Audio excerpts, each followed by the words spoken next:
Se você realmente quer ser uma pessoa focada, que está atrás de um propósito, você vai precisar acordar cedo. Não importa o quanto notívago você seja, você vai perder muitas horas produtivas se não viver a sua manhã. E por mais que você me diga que adora viver à noite e que trabalha melhor, seu corpo não vai concordar. Pesquisas comprovam que os trabalhadores noturnos sofrem inúmeras consequências em seus organismos, sendo majoritariamente sedentários, com problemas gástricos e mais propensos a doenças vasculares. A verdade é que o corpo precisa dormir à noite, consumir alimentos e se movimentar durante o dia, não o contrário. E que provavelmente você acha que funciona melhor na madrugada, porque é o horário que existem menos distrações, mensagens de celular e notificações de redes sociais. Claro, nem todo mundo tem o privilégio de escolher que horas vai trabalhar. E a medicina tenta ajudar os trabalhadores noturnos com suplementação e novos protocolos de saúde que aliviem os efeitos dessa inversão de rotina. Mas se você tem esse privilégio de poder dormir na hora em que todo mundo também dorme, não o jogue fora por um hábito que provavelmente é uma romantização que você trouxe da adolescência sobre ficar acordado a noite toda. Tente criar uma rotina de sono que propicie você dormir o mais cedo que pode e acordar o mais cedo possível. O ideal para a sua produtividade é que você acorde com um tempo suficiente para despertar sem sair correndo, tendo tempo para fazer um exercício físico, sua meditação diária e comer uma refeição gostosa. Daí seu dia pode começar. O best-seller O Milagre da Manhã, de Hal Elrod, não se tornou um sucesso por acaso. No livro, Elrod descreve como ele conseguiu se tornar incrivelmente produtivo, acordando apenas 1 hora mais cedo do que estava acostumado. Ele preencheu essa hora com o super combo de bem-estar de 6 passos que permite que você use a primeira hora da manhã para construir seus sonhos e entrar no foco para o que vai fazer no resto do dia. Entre afirmações, leituras e outras coisas mais, Elrod ensinou para o mundo a importância de acordar cedo e ter seu próprio ritual para começar o dia. Acordar mais cedo te dá a vantagem de aproveitar um pouco do silêncio do mundo antes de as obrigações começarem.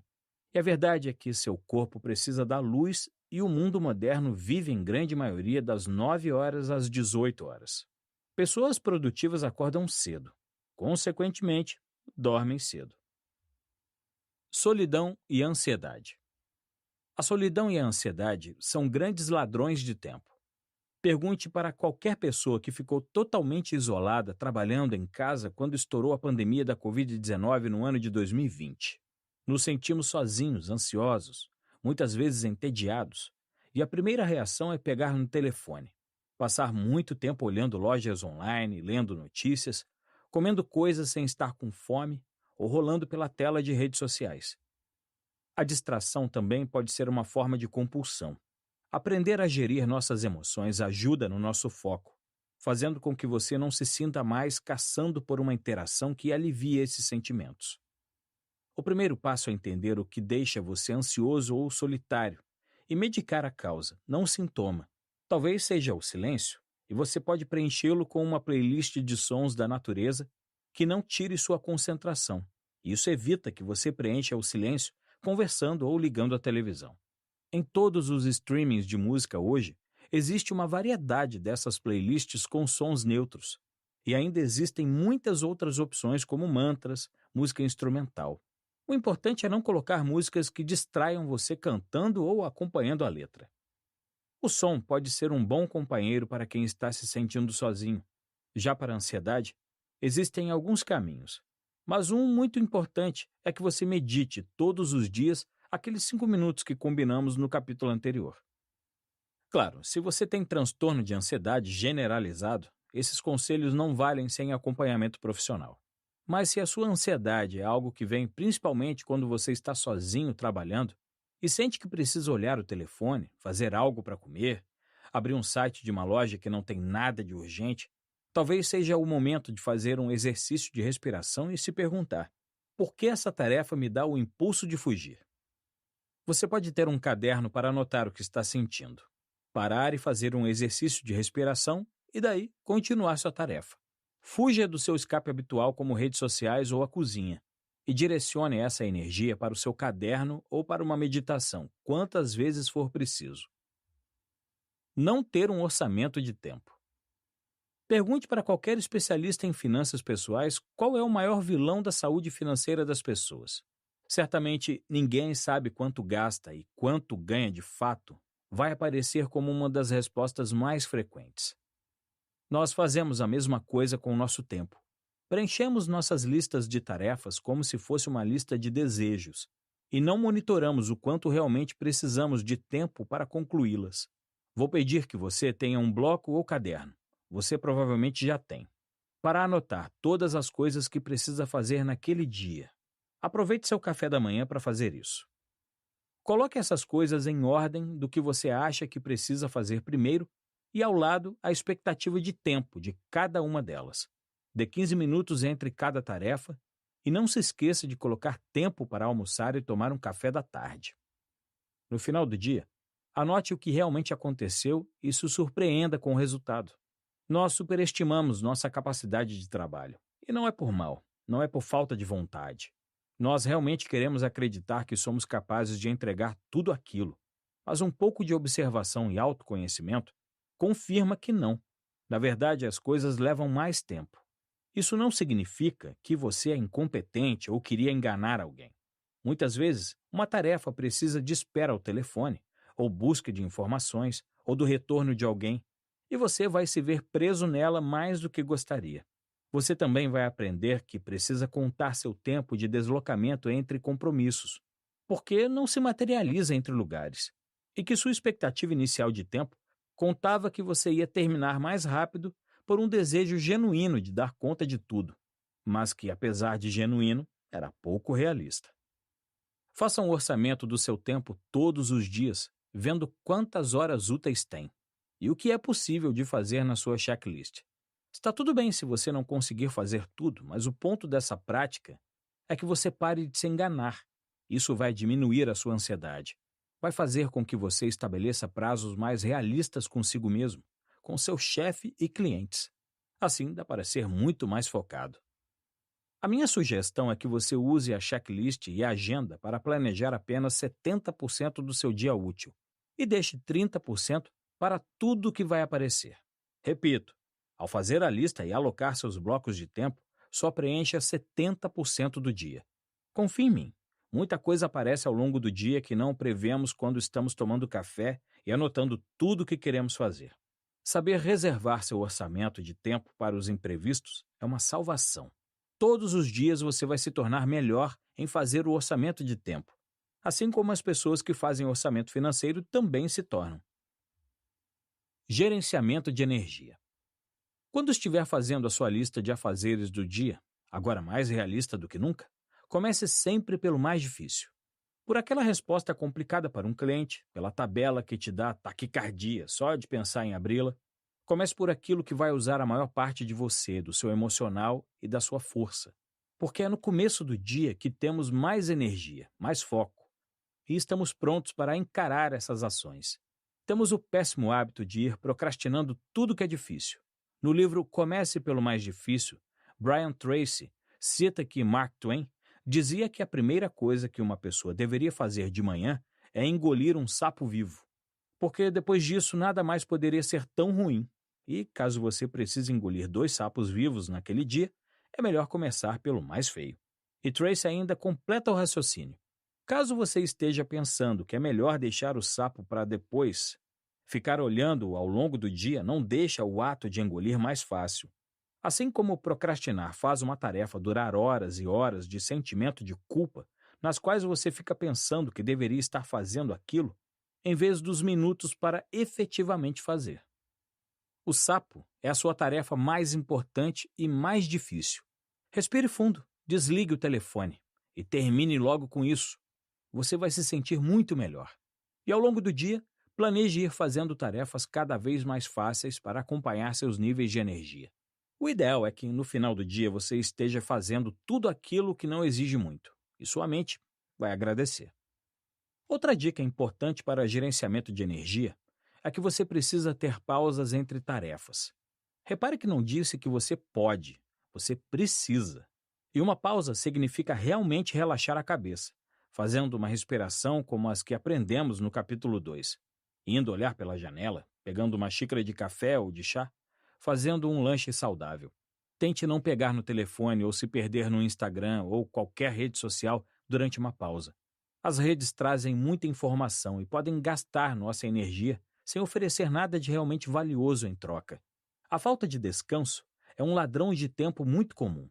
Nós achamos que somos mais produtivos até quando estamos a meia hora na frente do computador lutando com a nossa exaustão, para uma tarefa que, bem descansados, mataríamos em poucos minutos. Descanse sempre entre tarefas como uma forma de manutenção do seu foco. Descansar é tão importante quanto produzir, quando se trata de atingir os seus objetivos. E-mail e comunicações. Tente rapidamente fazer uma lista de quantas caixas de entrada atualmente você tem. E-mail, muitas vezes mais de um, WhatsApp, redes sociais, correio, telefone. São muitas. As notificações do celular e do computador são um ladrão de tempo para todas as pessoas. Para deixar de ter seu dia drenado por todas essas notificações, você vai precisar aprender algumas regras de etiqueta para uso das redes. E ao seguir as regras, você pode até acabar educando quem está à sua volta e criando um ambiente mais focado. A primeira coisa é desligar todas as notificações. Todas. De redes sociais até do infame, porém necessário, WhatsApp. Em geral, o e-mail é muito importante dentro das empresas e para quem lida com clientes. Mas ficar vendo os e-mails chegarem na tela do computador e respondendo o tempo todo não deixa ninguém produtivo, apenas exausto. Você precisa ter 3 horários de checagem por período: 3 da manhã, 3 da tarde. Se puder ter menos, melhor ainda. E vale inclusive deixar um aviso de ausência automático informando que, se a pessoa não puder esperar míseras 3 a 6 horas pela resposta, é melhor que ela te ligue.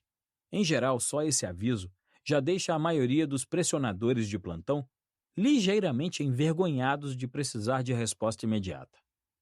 Outra etiqueta importante para aprender em relação a e-mail. E-mails que possuem muita gente copiada devem ser usados com parcimônia. Não seja um agente do caos na caixa de entrada dos outros, porque todos podemos contribuir para menos poluição de informação.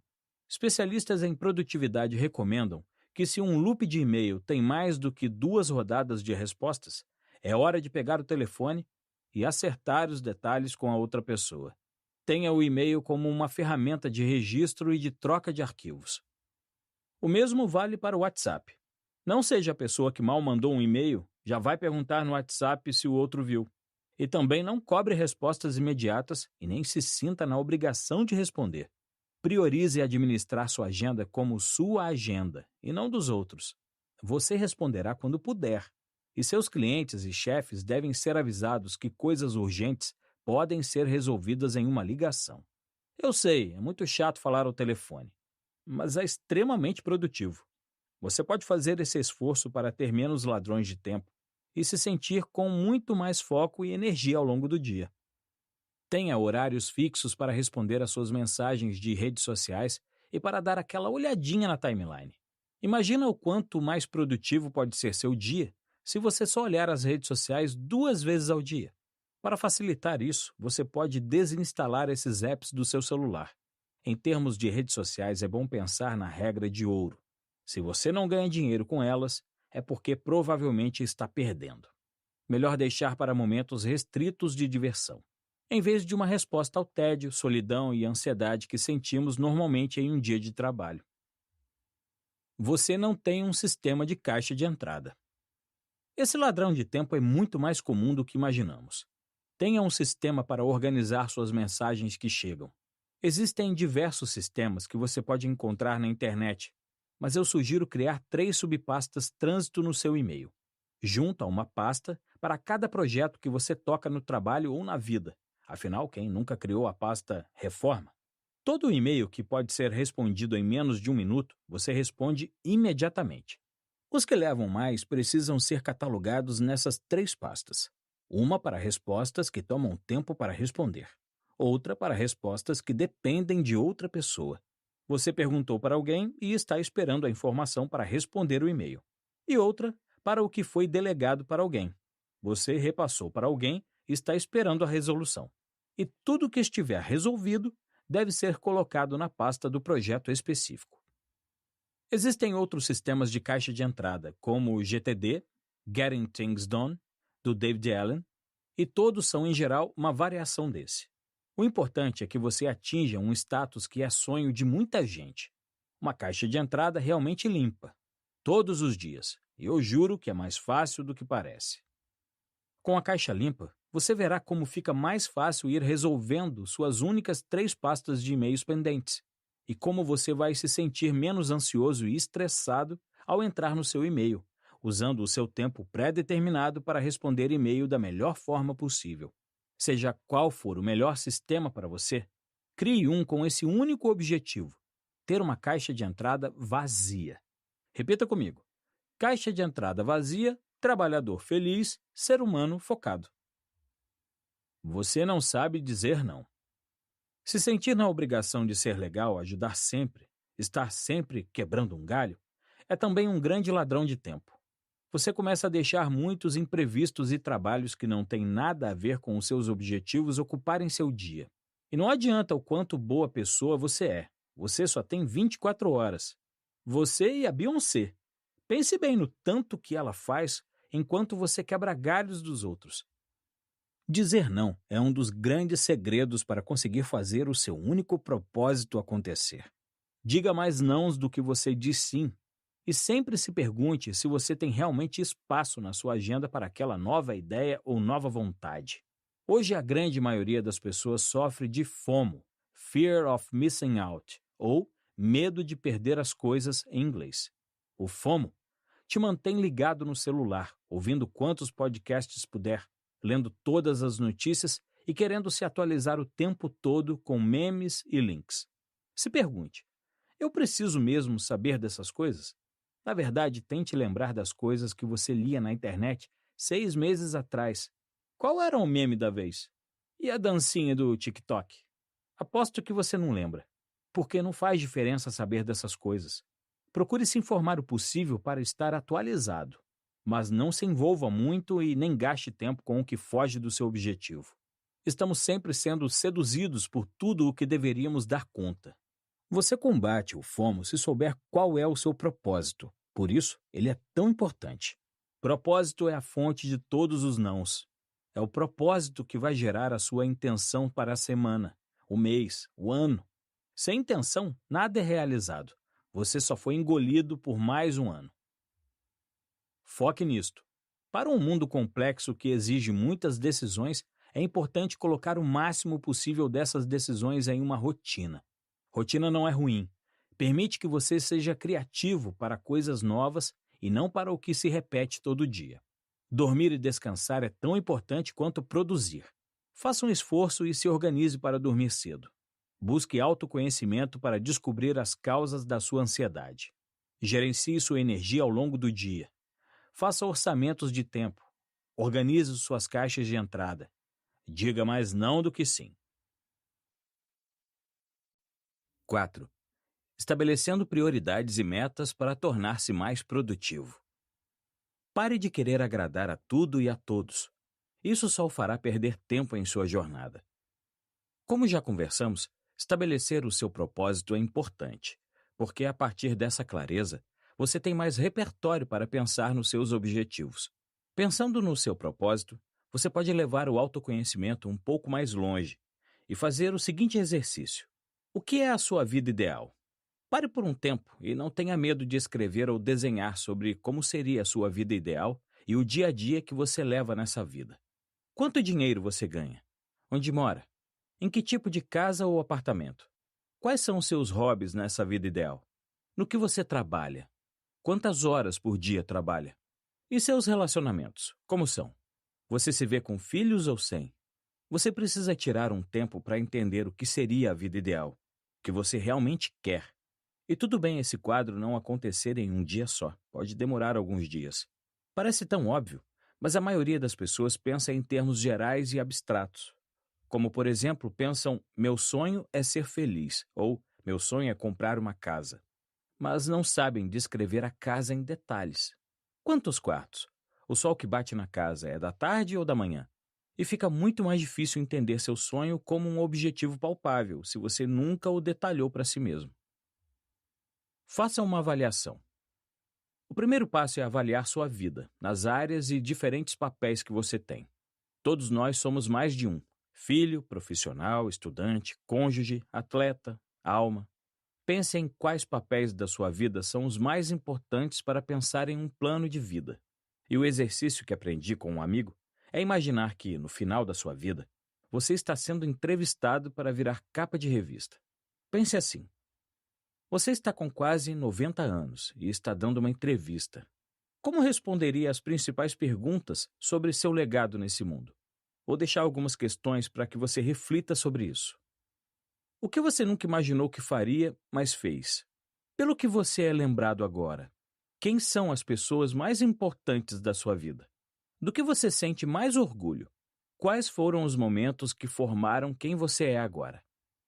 Pensar em como você gostaria de ser lembrado no final pode ajudar a entender o que significa uma boa vida para você. Em que tipo de casa você morou? Que tipo de amores viveu? Se teve uma família tradicional ou se construiu afetos de outra forma? Em qual profissão você se consagrou e o que significa a consagração para você? Para muita gente, significa apenas ter a segurança de uma velhice tranquila. E isso é ótimo. Liste tudo o que puder pensar que você visualiza da sua vida ideal. Quando for bem velhinho, coloque o título: Meu eu de 90 anos será... e vá escrevendo área por área da sua vida. E não esqueça de colocar o seu propósito no topo da lista. Quando terminar a lista, olhe bem para ela e perceba o que ali é uma prioridade. Passe a lista limpo por ordem de prioridade. E a novidade aqui é que suas prioridades sempre vão mudar. Então, nada de se estressar para escolher se investir na sua carreira ou seu casamento é agora uma prioridade. Talvez você esteja na casa dos 20 anos e estudar é a prioridade. Ou esteja na casa dos 30 e deseja ter filhos. Ou mudar de carreira. Pode ser sua saúde. Mas reordene a lista por prioridade, sem sentir pressão, porque você sempre vai rever essa lista conforme o tempo passar. É importante estabelecer prioridades, porque não é possível agir sobre tudo o tempo todo. Você precisa primeiro equilibrar as áreas mais urgentes. E a lista serve para enxergar quais são e não perder as outras de vista. Sabendo suas prioridades atuais, separe as 3 primeiras. E vamos abrir mais uma lista, e eu prometo, toda essa lição de casa vai fazer sentido. Um plano de vida. Por favor, não comece a suar frio. Vamos fazer um exercício de plano de vida agora que tem a ver com foco, e a sua lista Meu Eu de 90 anos ajuda a definir alguns próximos passos.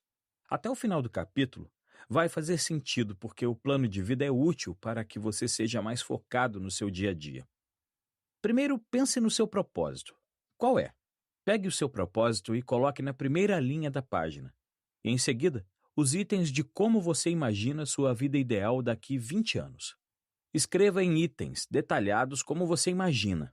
E use aquela lista de objetivos para quando você tiver 90 anos para te ajudar. Escreva pelo menos uma frase para cada item. Vou deixar um exemplo aqui. Propósito de vida: trazer conhecimento e ajudar as pessoas usando minha capacidade de me comunicar. Amor: quero manter um relacionamento estável com meu cônjuge, tendo tempo para romance e viajar bastante. No final da nossa vida, ele e ela vai dizer que eu era um grande parceiro de aventuras e seu melhor amigo. Lazer: quero ter tempo para me dedicar a jogar tênis, que era meu esporte preferido na infância. Me vejo jogando tênis todos os finais de semana e também treinando durante a semana. Intelecto/estudos: vou fazer um MBA em gestão de comunicação e depois um mestrado para dar aulas. Saúde: fazer exercícios físicos todos os dias, controlar minha diabetes e ter uma velhice tranquila.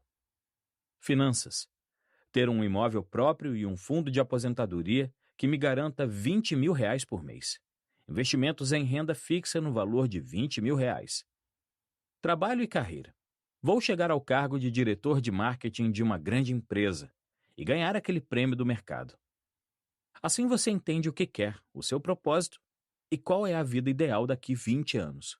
É importante escrever e visualizar, porque isso faz com que você elabore seus desejos e muitas vezes percebemos que queremos outras coisas.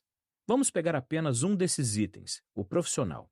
Se hoje você é coordenador e daqui 20 anos quer ser diretor, o que precisa acontecer no meio do caminho? Assumir um cargo de gerente, certo? E antes disso, olhe para os outros gerentes. Qual é o caminho deles? Talvez você precise de uma pós-graduação, de um nível avançado de inglês, e depois dessa pós, precise mudar de emprego. Se perceber que a empresa onde você está hoje não costuma oferecer tanta oportunidade. Ter a visão de vida serve para você quebrar em metas menores os passos para realizar os seus sonhos.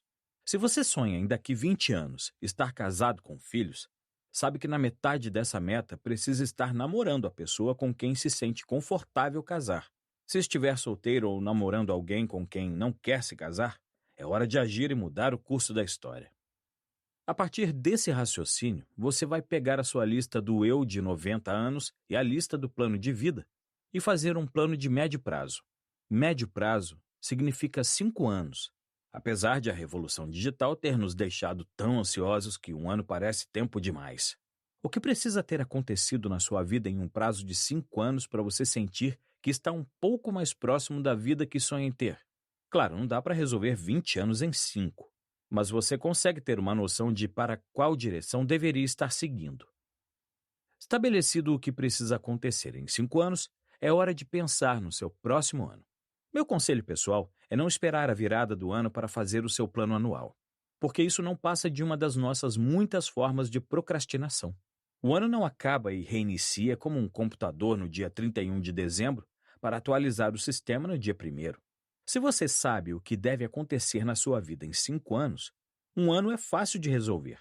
Faça uma resolução para cada uma das áreas da sua lista do eu de 90 anos, sempre com o seu propósito em mente. Todos os meses você vai revisar esse plano e escolher a uma única coisa na qual vai focar naquele mês. As outras, claro, não podem parar, mas ficam no modo administração. Você vai colocar uma energia especial todos os meses em uma única coisa, que pertence a uma única área da sua vida. Todos os meses você vai fazer o seu plano mensal com o seu foco, que é algo que a lista do eu de 90 anos pode lhe entregar. Ela é o seu check-up mensal de como estão indo as suas metas, seus sonhos, como você está se sentindo em relação à sua vida. Esse é um plano mais simples, que você vai focar no que precisa para administrar as áreas da vida e escolher o foco. Todas as semanas você vai revisar seu plano mensal. Escolha um momento gostoso que você está relaxando, como uma sexta-feira de manhã ou um domingo. A sua revisão semanal vai listar as coisas mais importantes que você tem para fazer naquela semana, os seus compromissos e o tempo que você vai separar para deixar livre tanto para lazer quanto para os imprevistos que sempre acontecem. Sempre. Lembre-se do que falamos no capítulo 3.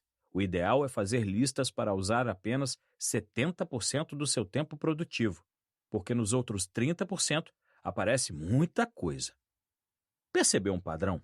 Nós não vamos focar naturalmente no que importa, porque a vida oferece informação demais e estímulo demais. Existem coisas demais brigando pela nossa atenção.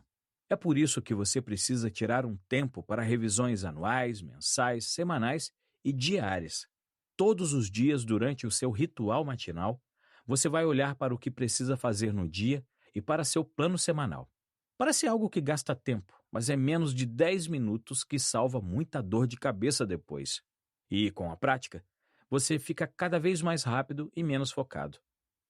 Quando o seu plano é bem estruturado, você consegue inclusive decidir se dar uma folga sem sentir culpa ou ansiedade, porque o seu descanso não significa o atraso de obrigações ou perder alguma coisa, que muitas vezes você nem sabe o que é, mas se sente mal por descansar. Nunca abra mão do tempo para se planejar. Mesmo se a vida estiver extremamente caótica e você sentir que não consegue nem ir ao banheiro, respire fundo, medite por 5 minutos e sente para revisar seus planos por mais 5. São 10 minutos que no final do mês e do ano farão toda a diferença. E mais, se você tem filhos e acredita que não há espaço na sua vida para isso, tente incluir as crianças no planejamento. Vocês podem se sentar juntos e decidir uma tarefa que seu filho pode fazer para colaborar na casa, ou a lição de casa mais importante que ele tem para entregar hoje, enquanto você faz o seu plano. é a melhor herança que você pode deixar para o seu filho. A capacidade de se autogerir e trazer foco para o dia a dia. Eu, por exemplo, teria uma vida de estudante e jovem profissional muito diferente se tivesse esse exemplo em casa. Partindo de tarefas simples para chegar em resultados extraordinários. Não saber o que é mais importante mata o foco de todos nós, mas agora você sabe. Você entendeu que, no mês de ajustar suas finanças, não adianta gastar com lazer. Não adianta fazer matrícula para aquele mega curso de idiomas. Sua energia já está direcionada. Nada, absolutamente nada do que conversamos aqui vai funcionar se você não tem claro o que quer e quais são as fases para chegar lá. Não adianta dormir bem, não adianta hackear a sua atenção com técnicas de foco que estamos ensinando. Sim, vem mais por aí. Técnicas de administração de tempo são mera maquiagem para quem não tem metas e uma imagem do que quer em alta definição. O fluxo do foco é assim: propósito, objetivo, ações. Planejamento não é perda de tempo, é otimização. O mito da multitarefa. Precisamos falar sobre isso. Existe uma chance de você se empolgar tanto com o seu planejamento diário que pode decidir ser muito mais produtivo ainda e fazer muitas coisas ao mesmo tempo. Você vai querer gastar toda a sua energia e provar para si mesmo que pode ser multitarefa, que pode responder e-mails no celular enquanto faz compras e olha seu filho na sessão de hortifruti. Já vou adiantando. O resultado dessa cena é esquecer um monte de coisas da lista, precisando voltar depois, e-mails respondidos sem você perceber que estavam incompletos ou cheios de grosseria, e uma criança perdida ou chorando porque tropeçou em uma ameixa que estava no chão e levou um tombo. Nenhum ser humano é multitarefa. Chegue para qualquer mulher e a elogie por ser multitarefa, e veja seus olhos rolarem para cima até entrarem para dentro da cabeça. Se você é mulher e está lendo isso, sabe do que estou falando. Absolutamente ninguém é multitarefa. As mães só respondem e-mail, amamentam e esperam o atendente da TV a cabo no Viva Voz porque elas não têm opção. Isso custa foco, produtividade, alguns erros e anos de vida perdidos pelo estresse. O cérebro não é multitarefa. A ciência mostra que apenas 2,5% das pessoas é efetivamente multitarefa. O resto só tenta e falha miseravelmente. Como estamos trabalhando com a vida real aqui e não com exceções, vamos assumir que não somos esses 2,5%. Você pode no máximo fazer duas coisas ao mesmo tempo se uma delas for relativamente automática e a outra não exigir nada de você em termos de complexidade. Por exemplo, lavar louça e ouvir um podcast. Você automaticamente sabe lavar louça. É um ritual que se repete muito ao longo dos anos. É como se suas mãos se mexessem sozinhas. E não precisa reagir ao podcast, inclusive. Pode se distrair em um segundo ou outro. Não significaria uma perda de informação grave. Outro exemplo é cortar as unhas vendo televisão. Você consegue cortar a unha sem pensar. E pode apenas escutar a televisão, dependendo do programa, espiando às vezes. Cozinhar enquanto conversa. Aí já depende da receita, não é mesmo? Mas quantas vezes você não deixou um bolo ir para o forno sem fermento porque estava falando com alguém ou pensando em outra coisa? Quebre internamente o mito do multitarefa, porque ele também tem a ver com a ansiedade e o FOMO. Fazendo uma coisa por vez, você vê resultados mais completos e começa a ter muito mais tempo do que imaginava ser possível para alguém que está agindo com tanta calma. Sua vida vai melhorar, seus níveis de estresse vão baixar e seu plano de vida continuará seguindo. Um dia por vez, uma semana por vez. Foque nisto. Para quem não sabe onde quer chegar, qualquer caminho serve. Medite sobre a sua vida ideal. Tenha um plano a médio prazo. Faça um plano anual. Revise todos os meses o seu plano anual. Faça uma revisão semanal do seu foco do mês e transforme esse momento em uma hora prazerosa com um café ou o seu drink preferido. Não caia na armadilha de multitarefar, não é possível. 5. A coragem de ir atrás do seu único propósito, lidando com o medo de fracassar. Somente se reconhece um guerreiro que participou de muitas batalhas pelas cicatrizes que carrega no corpo. Pare de colecionar troféus. Vá em busca de novas cicatrizes e aprenda com elas. A hora do pesadelo. Todos os seres humanos sentem medo, e em geral, nós não temos problema em assumir medos que são simples e comuns. Medo de altura, medo de barata, medo dos boletos no final do mês. Mas os medos que realmente tiram o seu foco são mais constrangedores do que isso. O medo tira o seu foco tanto para as coisas grandes quanto para as pequenas. Em geral, quando uma pessoa tem um propósito claro e sabe a única coisa que precisa fazer no dia, na semana e no ano, mas mesmo assim procrastina, pode apostar que isso tem um motivo: medo. Você já passou por isso, por exemplo, quando sabe que tem uma ligação importante para fazer naquele dia, ou uma entrega no trabalho, que mesmo que você não faça mais nada, aquilo precisa ser feito. E vamos escolher a hipótese da ligação. É uma ligação para um cliente difícil, mas que representa a maior parte do seu faturamento. Na verdade, é a ligação que falta para bater a meta do mês. Mas toda vez você sente uma onda de ansiedade só de lidar com esse cliente. E é uma coisa que você não pode ficar sem fazer. E você olha para o relógio e pensa: vou pegar um café antes para me preparar. Depois do café, pense em olhar suas mensagens para ir se acostumando com a ideia dessa tarefa tão importante que gera ansiedade só de pensar. O quanto complexa uma ligação pode ser? É só pegar o telefone, pedir para falar com o responsável, se apresentar. Você faz isso todo mês. Mas você decide responder alguns e-mails antes. Uma hora passa, 2, 3. Você pensa que pode fazer a ligação depois do almoço. E almoça pensando nisso e se sentindo mal por ainda não ter feito. E na volta, precisa parar para tomar um café antes de pegar no telefone. Todos nós já passamos por isso, e o medo está impresso em cada momento de evitar o enfrentamento da sua tarefa mais importante, daquilo que vai fazer a diferença para você realizar seu objetivo. É a única coisa que você precisa fazer, mas o desconhecido assombra. E se a pessoa reagir mal? E se baterem o telefone na minha cara? E se eu não conseguir esse contrato? E se for humilhado e escorraçado nessa ligação para um cliente ou parceiro? Depois que finalmente ligamos, muitas vezes a pessoa responsável nem está disponível e fica de retornar, nos sentimos ridículos por ter protelado tanto. A realidade é sempre muito mais leve do que o teatro que criamos nas nossas cabeças. O medo nos faz ridículos e funciona como os bichos de sombras que projetamos na parede com a mão para distrair as crianças. Ele amplia e distorce a realidade. O medo do fracasso une a todos nós. Medo do fracasso é uma parte maior da vida do que qualquer pessoa gostaria de admitir. Para ter ideia, o Monitor Mundial de Empreendedorismo Global Entrepreneurship revelou que, no ano de 2019, 35% dos empreendedores brasileiros afirmaram que, mesmo enxergando oportunidades, o medo do fracasso os impedia de fazer e investir mais em seus negócios ou em novos negócios. Enquanto isso, a rede social LinkedIn mostrou em matéria ao LA Times que o medo do fracasso é o motivo número 1 para os norte-americanos não estabelecerem metas para o futuro. O medo pode ser tão forte que paralisa até a nossa imaginação. A humanidade gasta uma quantidade considerável de tempo pensando em tudo o que pode dar errado.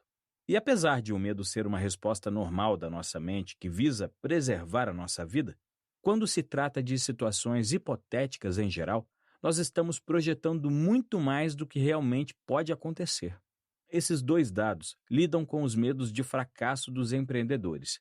E o que esses medos são na prática?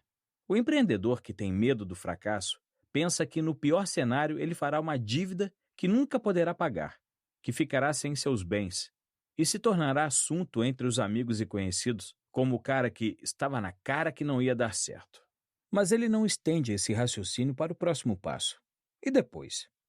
Muita gente já se endividou e faliu. Mas e depois? O que acontece com quem fracassa?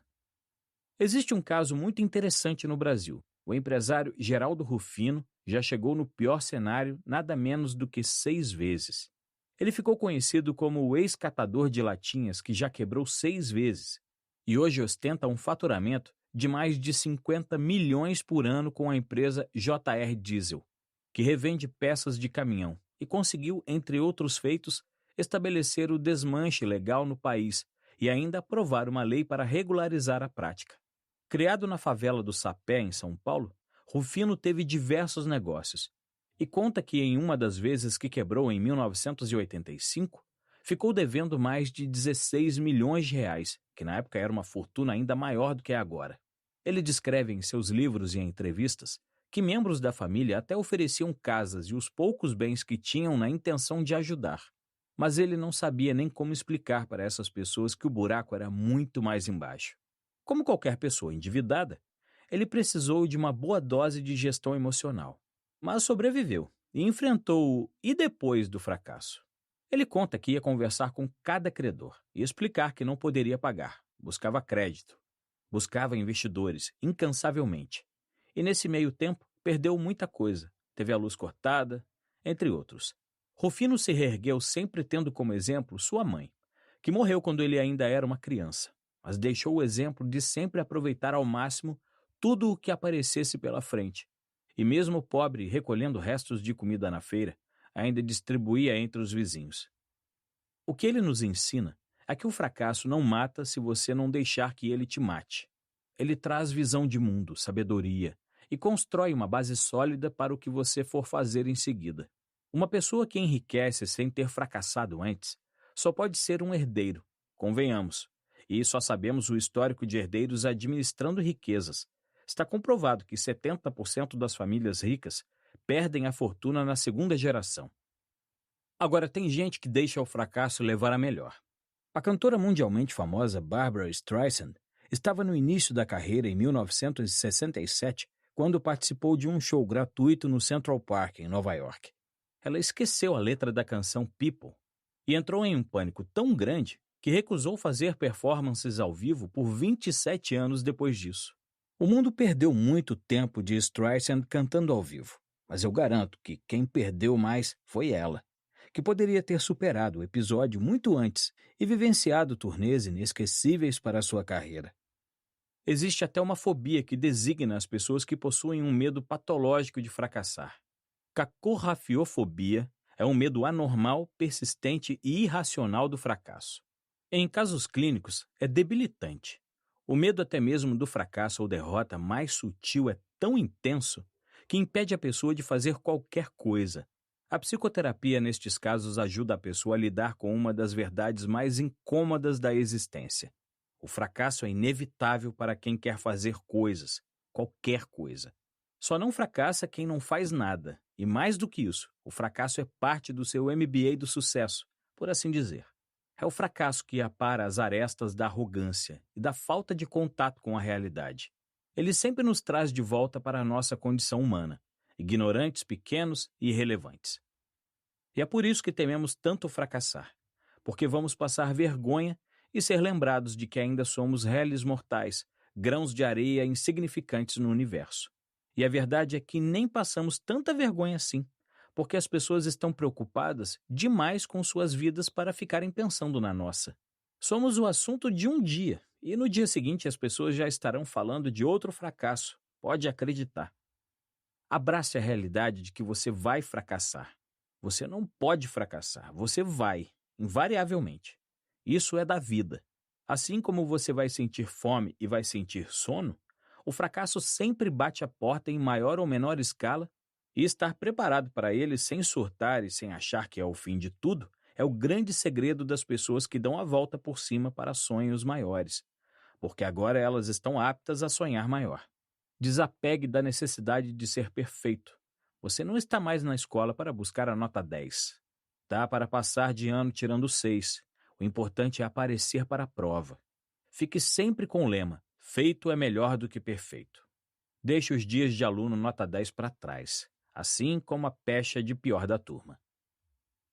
A coragem de assumir os objetivos. Um objetivo importante é aquele que, quando entendemos que queremos atingir, nos dá a sensação de estarmos apaixonados.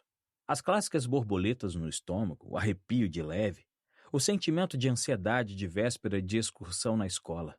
Para chegar a essa sensação, é, na maioria das vezes, necessário se despir das barreiras psicológicas que o medo traz.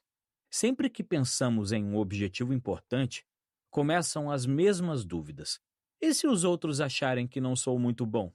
E se eu me envergonhar? E se eu achar que sou bom nisso, mas na verdade sou péssimo e vou desperdiçar anos de vida? Digamos que seu maior objetivo seja se formar em medicina, o que significa estudar e desenvolver um conjunto de habilidades por mais de 10 anos, muitas provas e muitos momentos de autoquestionamento. É normal pensar que a profissão é muito bonita. Mas e se eu não conseguir passar nas provas?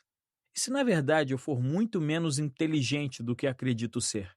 E se eu desmaiar quando abrir o primeiro paciente em uma mesa de cirurgia? Bom, eu posso já tranquilizar todos os futuros médicos que escutam esse audiolivro. No começo, todo mundo vai ser bem ruim no que faz. É por isso que existem supervisores e professores, porque vocês serão tão ruins que não será possível deixá-los sozinhos com os pacientes. Todo mundo que desenvolve qualquer nível de habilidade em qualquer coisa passou por um período em que não era muito bom. É uma parte inevitável do processo. As pessoas que persistem durante esse período e continuam praticando de maneira inteligente são as que desenvolvem habilidades impressionantes. Quanto tempo dura esse período? Depende do que você está fazendo, do quanto você pratica e de qual é a sua estratégia de desenvolvimento. E nos próximos capítulos vamos focar mais em estratégias. O medo do fracasso é, em último caso, o medo do desconhecido. Fazer coisas novas nos tira da zona de conforto e nos leva a um paradoxo. O medo do sucesso, que, para algumas pessoas, pode ser tão paralisante quanto do fracasso. Parece absurdo, mas uma grande quantidade de pessoas se autossabota, e isso reflete diretamente na capacidade de focar. A autossabotagem tem como fundo o medo do sucesso, e existe por alguns motivos. Sucesso significa mudança, você vai mudar.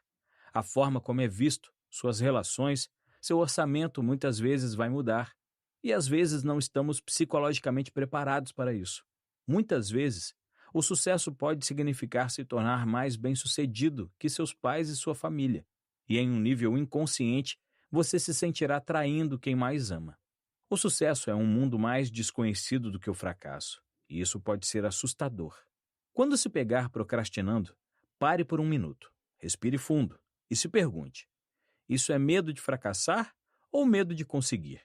Você pode se surpreender com a resposta. Decidir é se expor. E por que falei tanto de medo? Porque o medo é o principal motivo para alguém não tomar a decisão de agir pelo próprio sonho, de não conseguir sequer decidir o que quer da vida. Não adianta esperarmos o momento que parece ser a prova de fracasso, porque essa hora nunca vai chegar. É mais prático encarar o medo mesmo. A terapeuta e psicóloga Marisa Peer se tornou uma celebridade no Reino Unido e nos Estados Unidos ao desenvolver uma técnica para destravar a autossabotagem das pessoas que vai ao encontro de tudo que estamos falando aqui. Ao observar os comportamentos de pessoas que não conseguem abandonar vícios e compulsões, assim como procrastinadores crônicos, ela começou a perceber que eles tinham uma crença em comum que estava no fundo de todos esses comportamentos, que poderia ser resumida em uma única frase: eu não sou o suficiente. O que a doutora Peer entendeu é que tanto quem tem medo do fracasso ou do sucesso em geral está falando isso para si mesmo. Eu não sou o suficiente para merecer esse resultado. E assim, as pessoas repetem inconscientemente: eu não sou o suficiente para ter aquele corpo, para estar naquela casa, para viver esse relacionamento, para conseguir passar nessa prova, para entregar todo esse trabalho e dormir mais cedo.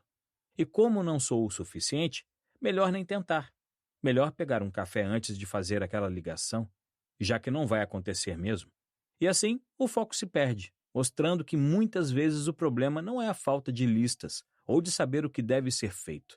É não fazer por não acreditar que merecemos o resultado bom que nosso raciocínio já apontou que virá. A verdade é que, por conta da nossa socialização, em algum momento todos nós passamos a acreditar que não somos o suficiente. E precisamos ativamente lutar contra essa sensação, que é ilógica e falha. A doutora Peer sugere fazer o exercício de se olhar no espelho algumas vezes por dia, colocar a mão sobre o peito e se olhar nos olhos repetindo: eu sou o suficiente. Ela diz que as afirmações positivas têm um efeito profundo na nossa mente e são o melhor começo para derreter a calota polar que formamos sobre os nossos sonhos. É o primeiro passo para construir a coragem de perseguir estes sonhos. A coragem de assumir o que queremos e trabalhar por isso é algo admirável. até porque o resultado nunca vem imediatamente. Como diria o poeta Robert Frost, "The only way out is through." Algo como a única saída é através de. Não dá para pegar um atalho pelos lados. Você vai ter que ir pelo meio e fazer o trabalho que ninguém vê pelo seu sonho. Só é possível chegar no resultado passando pelo processo. E o processo nunca tem benefícios imediatos. Pense em uma pessoa que quer muito emagrecer e começa a fazer dieta. Ela pensa nos prazeres que tem atualmente, nas coisas que gosta de comer e como adora aquele pedaço de bolo, entre outros. E daí contrapõe aos exames que recebeu, que alertam para o consumo de doces, a falta de fôlego e para o tamanho da cintura associado ao risco de parada cardíaca. E decide começar uma reeducação alimentar. O começo é muito frustrante, porque você perdeu os prazeres pré-dieta e ainda não ganhou os prazeres pós-dieta. Você perdeu o bolo e ainda não ganhou fôlego. Precisa ainda falar o tempo todo durante jantares e encontros sociais que não está comendo e nem bebendo o que comia e bebia antes, porque agora tem esse objetivo. E as pessoas muitas vezes não reagem bem. Insistem que você quebre a dieta, fazem piada com o seu objetivo. Falam que isso nunca funciona. Mas só a consistência vai dizer se aquilo vai funcionar e vai liberar a boa fase dessa dieta. O benefício não vem imediatamente. Antes disso, você precisa passar pelo processo. Assuma seu propósito e tenha a coragem de passar pelo processo. A vista é linda do outro lado. Foque nisto. Você já se pegou procrastinando a única coisa importante do dia? Como se sentiu? Medo do fracasso é comum. Todos nós temos medo do desconhecido. Ainda comum pode ser o medo do sucesso. Você já se perguntou se tem medo das mudanças que o sucesso traz? Todo resultado vem depois de alguns fracassos e um processo. Repita para si mesmo quantas vezes for preciso. Eu sou o suficiente. Eu mereço o meu propósito/objetivo. 6. Colocando em prática o seu único propósito. De nada adianta toda a teoria do mundo se esta ficar somente no mundo das ideias. Ok, você está inspirado depois do capítulo 5. Eu espero que esteja, afinal, sair do medo do fracasso e do sucesso não é pouca coisa. Você passou a maior parte dessa vida cultivando essas inseguranças com todo cuidado. Mas agora, do auge da sua motivação, pode estar se perguntando: ok, como eu passo pelo processo? Eu tenho meu propósito, meu plano de vida, eu entendi a procrastinação. E agora? Como atravessar para o outro lado, no qual você é realizado e diligente e consegue cumprir tudo que se propõe? O processo exige conhecimento também. Você precisa aprender todos aqueles truques que não funcionam para quem não tem propósito e ainda está com medo de fracassar. Você tem propósito, ou está no caminho de ter. O medo está indo embora. Esse é o seu momento.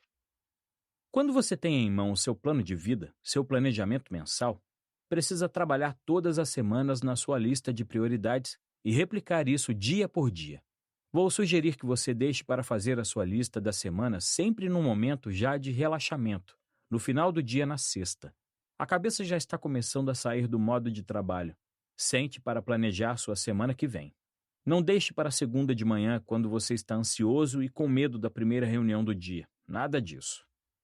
Todas as sextas, antes de abrir aquela esperada cerveja, você vai se sentar com o seu planner ou caderno e escrever os objetivos e pendências da próxima semana.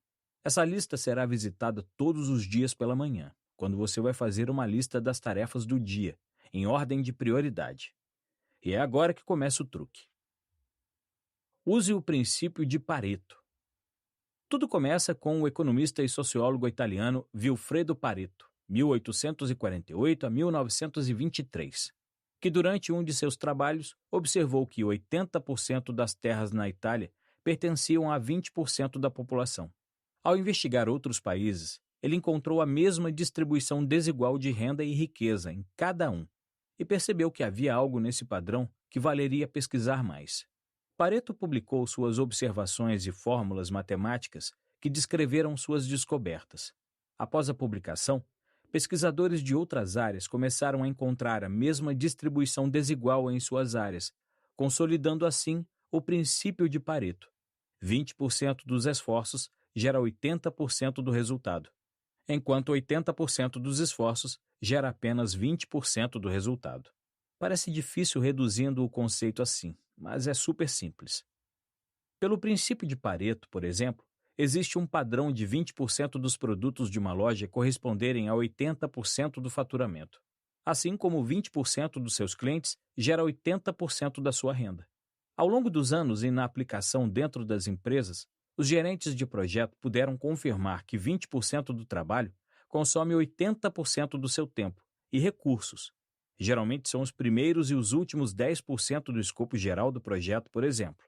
Ele nos revela que o importante é ter foco na solução de um problema, no qual você produz o maior impacto com o mínimo de esforço. E o que isso tem a ver com o seu foco? Com todos os planos a longo e médio prazo que montamos até aqui. É que, de acordo com a regra 80-20, apenas cerca de 20% de suas atividades devem ser prioridade naquele dia. Essas atividades são responsáveis pela maioria dos resultados, cerca de 80%, no caminho para alcançar o seu propósito ou objetivo. Devemos gastar mais tempo, esforço e energia nessas atividades críticas. Isso também significa que cerca de 80% de suas atividades respondem por apenas 20% de seus resultados, e elas precisam ser revistas ou repassadas para alguém ou para algum recurso tecnológico que agilize essas atividades. Voltamos à sua segunda-feira de manhã. Você está com um café na mão e abriu seu planner. Ali está a lista feita na sexta-feira com tudo o que precisa ser feito na semana. Prepare a lista da segunda-feira. O que você precisa fazer antes de encerrar aquele dia? E agora circule os itens que são os 20% mais importantes. Fez isso? Agora você vai reescrever essa lista, começando por esses 20%. Depois disso, vai olhar para a lista antiga. Sobrou 80% ali. Corte pela metade. Não me olhe com essa cara de quem está implorando para ter só mais uma tarefinha. Só 40% vai para o seu dia. Você pode estar pensando, mas aí eu vou ter tempo sobrando, não vou fazer tudo. E todas as desculpas que você já se acostumou a dar. Existe uma certa tranquilidade emocional em uma checklist cheia, uma afirmação de que você é útil, que vai dar conta, entre outras coisas. Mas você não pode ter a checklist cheia, porque antes do almoço, mesmo na segunda, você vai receber imprevistos de chefes, clientes e fornecedores. E assim vá aplicando o princípio de Pareto todos os dias na sua checklist. Não tenha preguiça de reescrevê-la. O importante é colocar tudo e depois aprender a filtrar. O exercício de enxergar os 20% que fazem acontecer 80% do resultado vai treinar a sua percepção para a vida. Você vai ficar tão afiado que vai conseguir aplicar a regra de Pareto na sua lista de supermercado, na mala de viagem, numa DR com o companheiro. Você vai saber enxergar seus 20% de efetividade em tudo e vai terminar a semana fazendo muito mais do que aquela primeira lista completa da segunda-feira de manhã. A verdade é que aquela lista era apenas uma lista de desejos confusa, que contava com uma capacidade milagrosa de fazer o tempo se multiplicar. E todos nós fazemos isso sem nos dar conta de que a produtividade só acontece mesmo quando focamos em uma coisa de cada vez. E se for a mais importante, isso significa que mesmo que algo fique para o dia seguinte, você conseguiu aproveitar seu dia com o que realmente importa. Estabeleça pequenas metas. Um desdobramento desse princípio tem a ver com passar a olhar para as suas metas e entender se elas estão grandes demais. Se não seria melhor quebrá-las em partes e entender quais partes são os 20% que vão trazer os 80%. Eu explico. Embora seja ótimo ter metas enormes e uma grande visão para si mesmo e o que você deseja alcançar, isso não pode ser alcançado em um dia de trabalho. Pequenos objetivos diários não apenas o prepararão para seus objetivos de longo prazo, mas também serão muito mais digeríveis para a mente. Imagine começar no trabalho no primeiro dia e o chefe avisar que sua meta é de dobrar a carteira de clientes. Você provavelmente vai ficar com as pernas moles e não conseguir sequer fazer uma ligação. Agora, se você entende que precisa dobrar a carteira de clientes até o final do ano, e para isso você precisa conseguir um novo cliente a cada 20 dias, fica mais fácil de digerir, não é mesmo? Dá para planejar a prospecção, os contatos, as visitas. Você respira fundo e faz um planejamento por mês, por semana, por dia. O mesmo é com suas metas e suas tarefas. Passar no mestrado naquela faculdade dos seus sonhos é uma meta gigante, que começa com pesquisar quais são as disciplinas oferecidas na pós-graduação por essa faculdade. Isso provavelmente é a coisa mais efetiva que você pode fazer assim que decidiu que tem esse objetivo. E depois que souber as disciplinas, pode pesquisar quem são os professores que estão nessa